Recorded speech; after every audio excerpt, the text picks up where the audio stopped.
Comment trouver une idée de business en ligne? Donc, bienvenue sur cette nouvelle vidéo. Je suis l'auteur du livre Des bancs de la fac à l'indépendance financière et c'est ce qu'on va voir ensemble. Comment tu peux trouver toi aussi ton idée de business en ligne si tu souhaites lancer un business sur Internet et c'est vraiment ce que je t'invite à faire. Donc, avant qu'on commence cette vidéo, clique sur le bouton s'abonner ci-dessous. Tu vas recevoir en avant-première tout un tas de nouvelles vidéos. Il y en a beaucoup de vidéos qui vont arriver prochainement.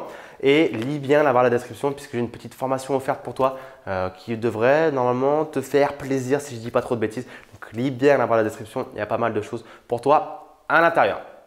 Donc, comment trouver une idée de business sur Internet? Donc, le gros problème aujourd'hui des nouveaux entrepreneurs qui se lancent sur Internet, c'est qu'ils font un petit peu les choses à l'envers. C'est-à-dire que voilà, tout le monde a envie d'avoir une niche rentable. Tout le monde a envie de se lancer dans un business qui va générer potentiellement 1 million ou plusieurs millions d'euros. Tout le monde a envie, quand on lance une entreprise, de générer de l'argent. Là, je pense que je t'apprends rien là-dessus. Ça paraît tout à fait normal. Mais le souci de tous ces nouveaux entrepreneurs, c'est qu'ils vont parfois lancer des business dans des marchés qu'ils n'ont pas testés ou dans des marchés qui n'attendent pas ça du tout de la part de ce nouveau business. C'est-à-dire qu'ils vont lancer des produits qui n'intéressent pas le marché. Alors, le marché, c'est quelque chose d'assez irrationnel. Des fois, il faut lancer un petit peu des échos, des sondages, savoir un petit peu ce qu'il attend, lancer une pierre et voir si ça résonne. Donc, le marché, ce n'est pas toujours quelque chose de rationnel. Et ce que l'on pense, nous, comme étant quelque chose d'intéressant pour ce marché en question, n'est pas forcément quelque chose que ce marché attend. Donc, voilà, il ne faut pas faire de suppositions ou lancer un business par supposition ou par passion ou en pensant que ça va être bien. Non, il faut vraiment suivre un process qui va faire que, oui ou non, le marché va réagir favorablement ou pas à notre idée de business. De ça découle du coup deux mythes, je viens un petit peu de l'évoquer, c'est que beaucoup de personnes vont lancer un business Internet en pensant que c'est facile de faire des millions très rapidement avec très peu d'efforts. Non. Alors, c'est vrai qu'aujourd'hui, Internet, il peut y avoir quelques mythes qui circulent. On peut entendre des histoires à droite à gauche. On peut entendre qu'un tel a généré X euros alors qu'il n'a envoyé que 3 mails. On peut entendre que X ou Y a fait ci ou cela. Oui, c'est vrai, potentiellement. Mais ce qu'il ne faut pas oublier, c'est qu'en amont, généralement, de toutes ces réussites, il y a eu beaucoup de travail. Vous savez, il y a ce qu'on appelle le process, généralement la partie invisible, et il y a le résultat, ce que les gens voient. Les gens ne s'attachent qu'au résultat, ne se concentrent que sur le résultat, les millions d'euros, la Bentley garée dans la cour, le voyage aux Bahamas, ce que vous voulez, mais ne voient pas le process qui généralement, proportionnellement, est beaucoup plus gros que le résultat. Donc, ne pas penser que vous allez pouvoir générer des millions d'euros facilement, sans rien faire, sans compétence, il va falloir travailler. Et ça, j'espère que je ne vous l'apprends pas en tout cas. Le deuxième mythe, c'est que beaucoup de personnes pensent également que leurs passions vont intéresser tout le monde. Alors, encore une fois, il faut lancer un business sur lequel vous allez être passionné, sur lequel ça va pas être la galère de travailler tous les jours dessus, de vous lever pour bosser dessus. Si demain, je sais pas, l'élevage d'escargots sauvages, c'est quelque chose qui rapporte un max, genre des milliards, mais que ça vous fait chier parce que les escargots c'est moche, c'est gluant et il faut les toucher et puis on se fait chier qu'un escargot, on ne peut pas lui parler à l'escargot, ça ne sert à rien de faire ça, il n'y aura aucune passion, vous allez vous emmerder et l'argent ne justifie pas un business et encore une fois on en parlera dans d'autres vidéos mais l'argent est une conséquence. Donc il faut vraiment faire un business qui vous plaît mais pas qu'à vous, qui va également plaire à d'autres personnes pour lesquelles il y a un besoin et un intérêt. J'en parlais tout à l'heure, on en revient juste après également.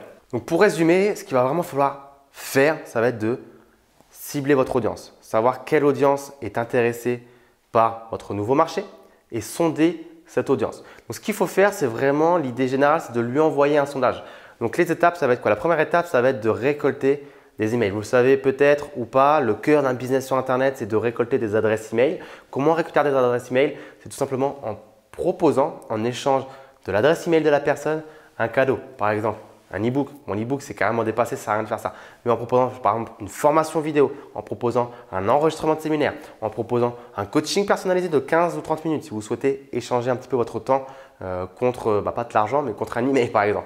Mais c'est vraiment l'idée de récolter des emails dans l'objectif par la suite de pouvoir leur envoyer un sondage vis-à-vis du produit en question que vous souhaitez développer et créer pour savoir si les premières personnes qui ont rejoint votre liste email seraient intéressées par l'achat ou par cette solution que vous allez leur proposer. Donc, je vais te donner 8 étapes que tu dois suivre pour savoir si un marché, si ton idée de business sur Internet est porteuse ou pas du tout. La première, ça va être de te renseigner sur le marché, quel volume il représente ce marché. Est-ce que c'est un marché de niche? Est-ce que c'est un mass market, un marché vraiment un très très gros marché, très très large? Il faut vraiment savoir est-ce que ton marché il intéresse du monde. Et donc pour cela, une première chose que j'invite à faire pour vérifier ce critère, c'est de vérifier les volumes de recherche sur Google. Google a des outils qui te permettent de savoir si certains mots-clés sont plus ou moins recherchés, dans quelle fréquence, est-ce qu'il y a des temporalités, est-ce qu'il y a de la saisonnalité dans la recherche de ce mot-clé. Par exemple, moi, un des petits marchés de niche, un des petits business de niche que j'ai, c'est un site internet sur les étudiants en médecine auquel je vends du conseil et un livre que je vais auditer aux étudiants en médecine. Donc moi, c'est un business où on peut voir de la temporalité de recherche puisque au moment des vacances scolaires d'été, les étudiants recherchent des informations. Aux intersemestres, les étudiants recherchent des informations. Donc j'ai une temporalité dans les volumes de recherche de mes mots-clés principaux. Donc ça, très important, vérifier la temporalité et les volumes de recherche du mot-clé du business que l'on souhaite lancer. La deuxième étape, c'est de vérifier s'il existe des magazines, des journaux, des publications régulières, quotidiennes, hebdomadaires, mensuelles sur votre sujet. Si vous rentrez dans une librairie, dans un kiosque et vous voyez des magazines qui parlent de votre sujet, que ce soit sur la santé, sur l'argent, sur l'automobile, sur ce que vous voulez, la chasse, ce que vous voulez, et je ne vous parle pas des magazines qui sont tout en haut, hein, les gars, je vous vois venir, ça veut dire qu'il y a un marché. Et en tout cas, pour le porno, pour revenir à ça, il y a des marchés pour le porno, c'est quelque chose de très intéressant également, mais on n'en parlera pas dans cette vidéo parce que je n'ai pas envie de me faire censurer par YouTube. Donc voilà, s'il y a des publications sur les sujets pour lesquels vous souhaitez lancer un business, c'est bon signe. Si des magazines, des journaux, etc. mettent de l'oseille, impriment en masse du contenu, c'est que ça intéresse les gens et que les gens dépensent de l'argent dans ces sujets-là. Donc très très intéressant. La troisième étape, ça va être de définir votre valeur ajoutée. Finalement, c'est quoi votre valeur ajoutée pour vous aujourd'hui si vous souhaitez lancer ce business sur Internet? Quelle est votre valeur ajoutée et qui sont vos concurrents? Vous devez vraiment approfondir votre étude de marché de façon à faire en sorte que vous sachiez sur quel terrain vous vous aventurez. Est-ce que vous avez des chances ou pas et qu'est-ce que vous allez réellement pouvoir apporter à votre communauté que vous allez construire. La quatrième étape, si je ne me perds pas, je crois bien que c'est la quatrième étape, ça va être de commencer à créer votre audience, à récolter donc les fameux emails dont j'évoquais tout à l'heure. Les emails, c'est le nerf de la guerre, c'est ce qui va faire votre communauté, votre audience. Donc pour ça, il va falloir balancer un petit peu de budget publicitaire parce qu'au début, personne ne vous connaît. Donc forcément, il va falloir montrer que vous êtes présent, que vous êtes là, que vous existez. Et donc, vous allez balancer du budget pub, par exemple sur Facebook, sur Instagram, sur Snapchat, sur Google en fonction de là où votre audience se situe le plus. Si, je sais pas, votre audience principale pour votre marché, c'est des jeunes de 15 à 25 ans, plutôt Snapchat ou Instagram.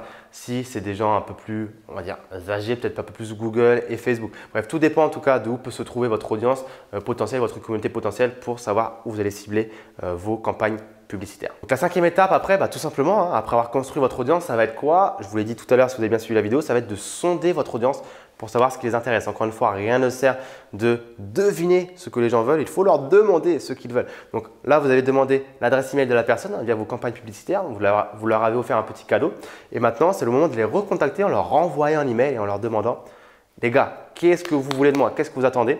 Qu'est-ce qui vous ferait plaisir? Quel est le produit? Quelle est votre plus grosse frustration? Quelle est votre plus grosse douleur aujourd'hui? Qu'est-ce qui se passerait si rien ne changeait? Qu'est-ce qui se passerait si les choses allaient mieux grâce à cette frustration qui ne serait plus là? Sondez vos personnes, votre communauté pour savoir ce qui les intéresse. Donc pour créer ce sondage, vous le faites tout simplement sur des outils qu'on connaît sur Internet tels que Google Forms ou SurveyMonkey, des outils comme ça. Il n'y a aucun souci, il y a beaucoup de choses pour faire des sondages sur Internet. À partir du moment où vous avez obtenu suffisamment de réponses, donc ce que j'appelle suffisamment de réponses, c'est au moins 100 réponses. En dessous, ça va être un petit peu limité. Donc partez sur un chiffre minimal de au moins 100 réponses, vous devriez normalement avoir une petite idée de ce que les gens attendent de vous vis-à-vis du business que vous avez lancé. À partir du moment où les gens vous ont donné littéralement, là juste devant vous, ils vous ont servi ça sur un plateau d'argent et vous ont dit « Moi, ma plus grosse frustration, c'est ça, mon plus gros problème, c'est ça, je voudrais atteindre ça, je voudrais avoir ça comme résultat », normalement, là déjà, vous savez ce que vous devez proposer à votre communauté, qu'est-ce qui pourrait les intéresser. À partir de là, vous créez un premier module de formation ou même pas. Il y a la méthode feignant où vous créez rien, vous pouvez squeezer cette étape. C'est-à-dire que soit vous créez un module de formation, soit vous ne faites rien et vous passez à l'étape suivante qui est de proposer à votre communauté ce produit. Un lancement en interne, vous le dites aux gens qui vous suivent, qui sont dans votre liste email. Salut mec, vous ne lui parlez pas comme ça, vous lui parlez comme vous voulez, après tout c'est votre audience. Mais salut mec, j'ai lancé un programme, une formation, une offre, ce que vous voulez, un coaching, un atelier, un séminaire, ce que vous voulez, sur ce sujet-là, va voir, je pense que ça peut t'intéresser d'après ce que tu m'as dit. Vous redirigez votre trafic vers une petite page de vente et vous voyez tout simplement si ça mord ou pas. Si ça mord, tant mieux, vous avez un produit qui va se vendre, vous n'avez plus qu'à développer l'offre, à optimiser votre page de vente, votre tunnel de vente, à peut-être développer le contenu parce que peut-être que vous ne l'avez toujours pas fait, vous avez peut-être vendu un produit que vous n'avez toujours pas fait, mais l'idée, elle est là, c'est que vous devez vraiment tester de cette façon-là votre marché. Et ensuite, une fois que toutes ces étapes sont faites, félicitations. Soit c'est validé, vous continuez. Donc, vous faites, voilà, comme je vous l'ai dit à l'instant, une belle page de vente, en sachant qu'une belle page de vente, ça convertit entre 1 à 3%. Donc, page de vente, c'est ce que j'appelle vraiment page de vente avec simplement du texte. Vous pouvez faire également une version avec une vidéo de vente où là, vous allez, comme moi, faire une vidéo et en fait parler à votre communauté pour vous vendre votre produit. Et là, ça va convertir entre 3 à 5%. Ou alors, optez pour ce qu'on appelle un webinaire, une conférence en ligne en direct. Et là, ça va convertir beaucoup plus. On peut aller jusqu'à 20%, et on va dire de 5 à 20%, voire même des fois plus. Tout dépend du produit, de l'offre, de votre branding, de la valeur, de l'offre irrésistible que vous faites, etc., etc., que vous allez offrir à votre communauté. Et donc, voilà, si ça marche, félicitations. Si ça ne marche pas, il n'y a plus qu'à recommencer. Cerner une nouvelle idée de business en ligne, cerner un nouveau lead magnet à offrir à vos prospects, récupérer les emails, faire un sondage, etc., etc. Et c'est reparti. Mais rien ne sert de lancer tout un business sans avoir fait ce process. Sinon, eh bien, vous allez perdre énormément de temps dans des choses qui ne valent potentiellement pas la peine. En bonus, je vais te donner également 3 niches qui sont très porteuses, dans lesquelles il y a beaucoup d'argent, des millions d'euros, voire même des milliards, j'ai envie de dire, dans lesquelles tu es sûr de générer de l'argent si tu as de la bonne valeur perçue, si tu as des bons produits à offrir, si tu as des bonnes offres. Ça va être tout ce qui est relatif à la santé. Donc, c'est très large. Dans la santé, tu peux retrouver tout un tas de choses. Les régimes, le paléo, le régime méditerranéen, comment avoir des abdos, le crossfit, tout ce que tu veux sur les régimes, etc., etc. Tu as tout ce qui est argent. Donc, l'argent, c'est très vaste aussi. Comment investir en immobilier, comment investir sur les marchés financiers, comment dépenser moins, bref, il y a tout un tas de domaines encore une fois.